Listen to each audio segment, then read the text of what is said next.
Hello everyone, आप सभी का स्वागत है लोचन एकेडमी में। मैं नेहा भारद्वाज। चलिए शुरू करते हैं करंट अफेयर्स के आज के क्विज सीरीज को। इस सीरीज के पहले प्रश्न को जानेंगे तो वाहन मित्र योजना किस राज्य या केंद्र शासित प्रदेश की एक पहल है?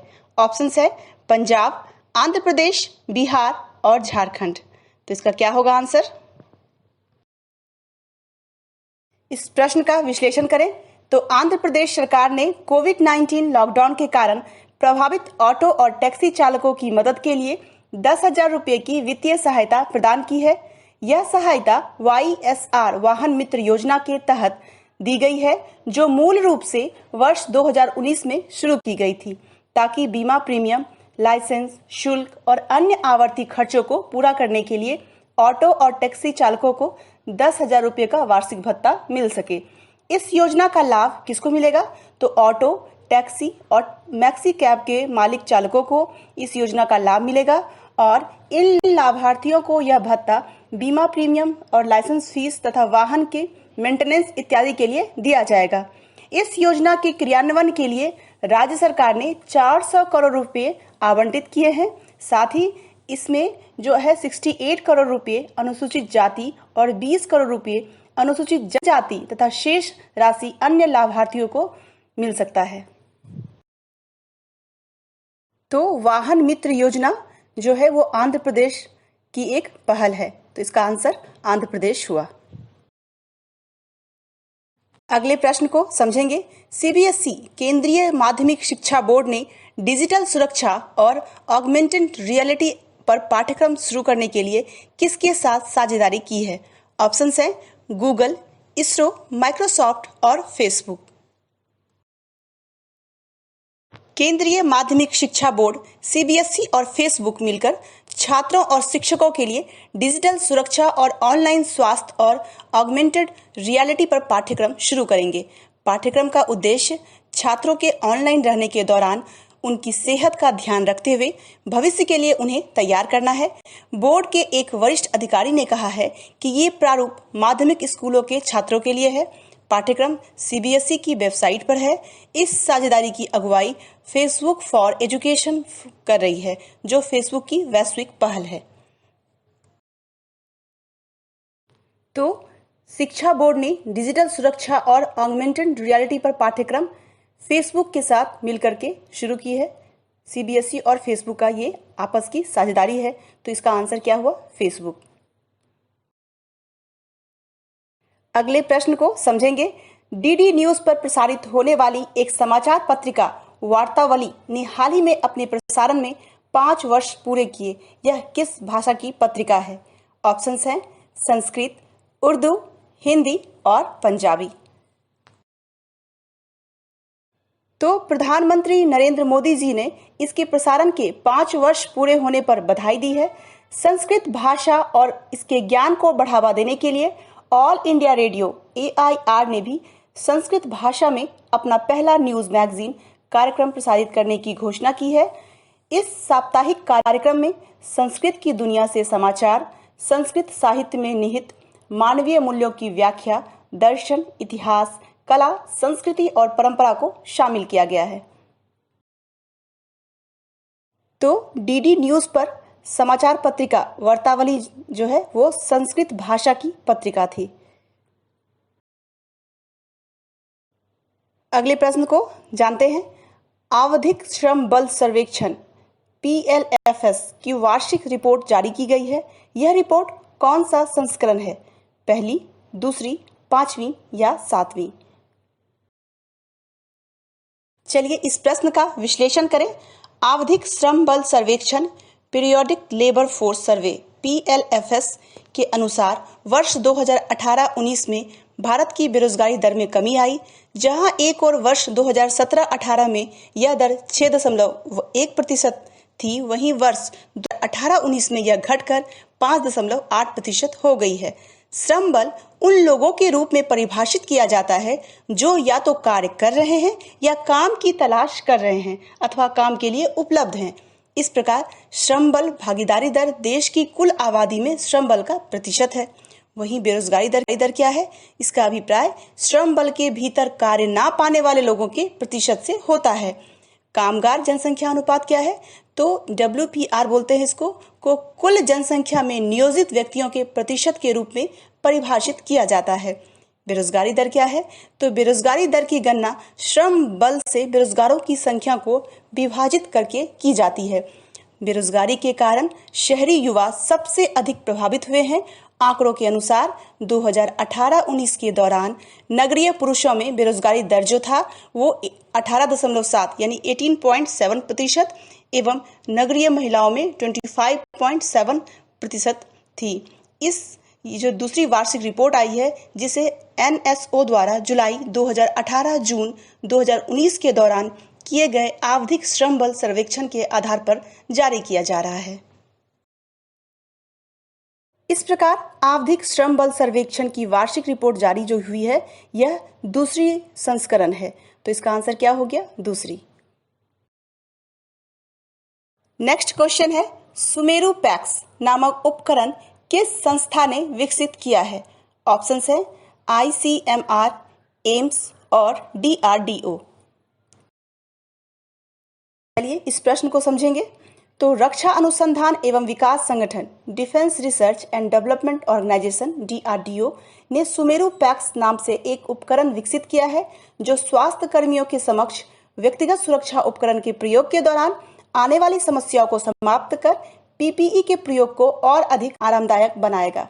कई शोधों में वैज्ञानिकों ने पाया है कि PPE किट को 30 मिनट से अधिक समय तक प्रयोग करने से स्वास्थ्य कर्मी काफी अधिक असहज महसूस करते हैं और काफी लंबे समय तक PPE किट के प्रयोग से स्वास्थ्य कर्मियों को अत्यधिक स्वेटिंग यानी पसीने होती है जैसी समस्याओं का सामना करना पड़ता है, जिससे कार्य की स्थितियां और अधिक चुनौतीपूर्ण हो जाती है। इसी समस्या के समाधान के लिए DRDO ने सुमेरु पैक्स नाम से वायु संचालन प्रणाली विकसित की है, जिसे व्यक्तिगत सुरक्षा उपकरण PPE के अंदर लगभग 500 ग्राम वजन के छोटे बैग के रूप में प्रयोग किया जा सकता है।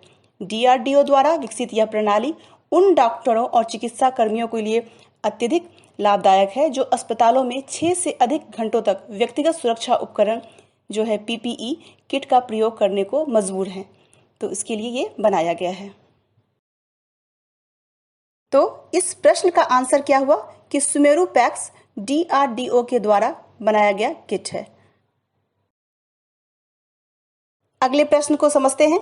हाल ही में विश्व का दूसरा सबसे बड़ा डेटा सेंटर का उद्घाटन कहां किया गया? ऑप्शंस हैं कोलकाता, मुंबई, चेन्नई और न्यू दिल्ली। महाराष्ट्र के मुख्यमंत्री उद्धव ठाकरे ने मुंबई के पास एशिया के सबसे बड़े प्रमाणित टियर 4 डेटा सेंटर का वर्चुअल उद्घाटन किया है। Yotta NM1 data centre building जो है वो भारत में सबसे बड़ा टियर 4 डेटा सेंटर है। इसे दुनिया का दूसरा सबसे बड़ा डेटा सेंटर होने का दावा भी इसमें किया जा रहा है। इस निजी डेटा सेंटर का उपयोग इंजीनियरिंग और रियल एस्टेट व्यवसायों द्वारा किया जाएगा। अब जानेंगे कि NM1 डेटा सेंटर की क्या विशेषता है। तो इसका जो रैंक है वो 7200 है। इसकी मेगावाट ऊर्जा है 50 मेगावाट ऊर्जा इसकी है और फाइबर पाथ इसका 4 है और ऊर्जा उपयोग प्रभावशीलता जो है इसकी 1.4 डिजाइन PUE है। तो इस प्रकार इसका आंसर क्या हुआ? महाराष्ट्र। इस प्रश्न का उत्तर विश्व का दूसरा सबसे बड़ा डेटा सेंटर का उद्घाटन मुंबई में किया गया है। अगले प्रश्न को जानेंगे। सभी घरों को गैस कनेक्शन देने वाला देश का पहला राज्य निम्न में से कौन बना? ऑप्शंस हैं बिहार, हिमाचल प्रदेश, छत्तीसगढ़ और कर्नाटक।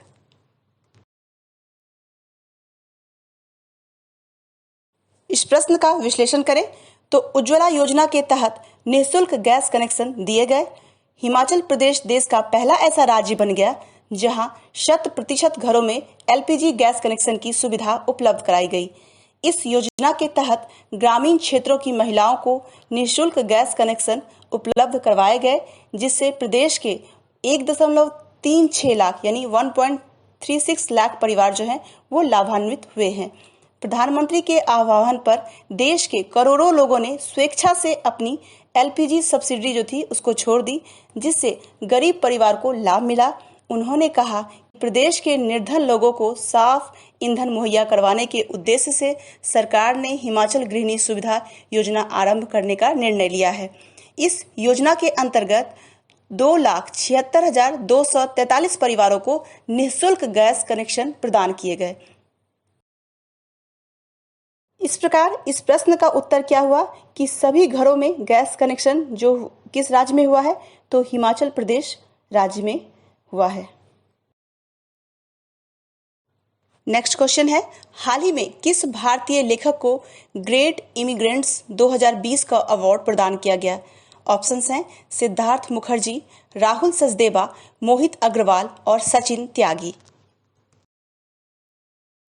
कोविड-19 स्वास्थ्य संगठन को कम करने के प्रयासों से योगदान देने हेतु पुलित्जर पुरस्कार विजेता सिद्धार्थ मुखर्जी और हार्वर्ड विश्वविद्यालय के प्रोफेसर राज चेट्टी समेत कुल 38 प्रवासी अमेरिकी नागरिकों को कार्नेगी कॉरपोरेशन ऑफ न्यूयॉर्क द्वारा वर्ष 2020 के लिए ग्रेट इमिग्रेंट्स के रूप में सम्मानित किया गया।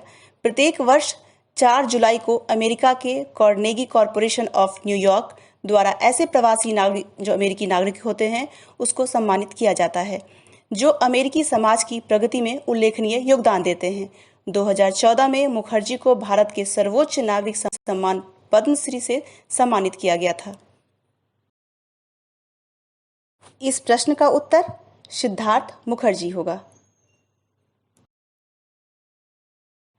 नेक्स्ट क्वेश्चन है, झारखंड सरकार ने कोरोना के कारण प्रतिवर्ष आयोजित होने वाले निम्न में से किस मेले के आयोजन पर रोक लगा दी है? ऑप्शंस हैं सूरजकुंड मेला, रामरेखा मेला, रथ मेला और श्रावणी मेला। तो बिहार के भागलपुर जिला अंतर्गत सुल्तानगंज से लेकर 105 किलोमीटर तक दूर झारखंड की सांस्कृतिक राजधानी वैद्यनाथ धाम तक अनवरत 1 माह तक चलने वाली श्रावणी मेले इस बार आयोजन नहीं हो सकेगा। झारखंड सरकार ने कोरोना वायरस संक्रमण के खतरे से बचने के लिए इस साल सालाना आयोजन को स्थगित करने का निर्णय लिया है। साथ ही सुप्रीम कोर्ट ने भी इस पर रोक लगा दी है। इस दौरान देश विदेश से लाखों की संख्या में श्रद्धालु कांवड़ लेकर के देवघर पहुंचते हैं और बाबा वैद्यनाथ मंदिर में जल अर्पण करते हैं। यहां से फिर श्रद्धालु दुमका जाकर वासुकीनाथ मंदिर में पूजा पाठ करते हैं। ये परंपरा सालों से चली आ रही है। इस प्रकार इस प्रश्न का उत्तर क्या होगा कि झारखंड सरकार ने कोरोना के कारण श्रावणी मेला पर रोक लगा दी है। इस सीरीज के अंतिम प्रश्न को समझेंगे, किस राज्य सरकार ने भूमिहीन किसानों को फसल ऋण देने हेतु बलराम योजना शुरू की है? ऑप्शंस हैं बिहार, पंजाब, कर्नाटक, ओडिशा। इस प्रश्न का विश्लेषण करें तो उड़ीसा सरकार ने भूमिहीन किसानों को कृषि लोन देने के लिए एक बलराम योजना की शुरुआत की है। इस योजना के तहत कोरोना वायरस महामारी के कारण कठिनाइयों का सामना कर रहे करीब 7 लाख भूमिहीन किसानों को 1040 करोड़ रुपए का कर्ज दिया जाएगा। यह योजना राष्ट्रीय कृषि एवं ग्रामीण विकास बैंक नाबार्ड के सहयोग से तैयार की गई है। उन्होंने कहा है कि गांव के कृषि कार्यकर्ता इस कार्यक्रम को जमीनी स्तर पर लागू करें। मुख्य सचिव ने अधिकारियों के विभिन्न स्तरों पर समन्वय और निगरानी के लिए एक उपयुक्त संस्थागत तंत्र तैयार करने का भी निर्देश दिया है। संयुक्त देयता समूहों के गठन के लिए एटीएम के माध्यम से कृषक साथियों तथा गांव के कृषि श्रमिकों को प्रोत्साहित करने, उन्हें बैंकों से जोड़ने, लोन वितरण को बढ़ावा देने और लोन के रीपेमेंट की सुविधाजनक उसे बनाने के लिए निर्णय लिया गया है। इस प्रकार इसका आंसर क्या हुआ? बलराम योजना कहाँ पे प्रारंभ की गई है? तो ओडिशा में। तो ये थे आज के करंट अफेयर्स सीरीज के क्वेश्चन आंसर्स। ये आने वाले एग्जामिनेशन पॉइंट ऑफ व्यू से बहुत ही महत्वपूर्ण है। तो हमारे लोचन एकेडमी को लाइक करें, सब्सक्राइब करें और अपने फ्रेंड्स को भी शेयर करें। साथ ही डिस्क्रिप्शन में टेलीग्राम लिंक दिए गए हैं जहां ज्वाइन करके इस क्वेश्चन आंसर्स जो क्विज हैं इसका PDF फाइल ले सकते हैं। तो आज के लिए इतना ही। Thank you.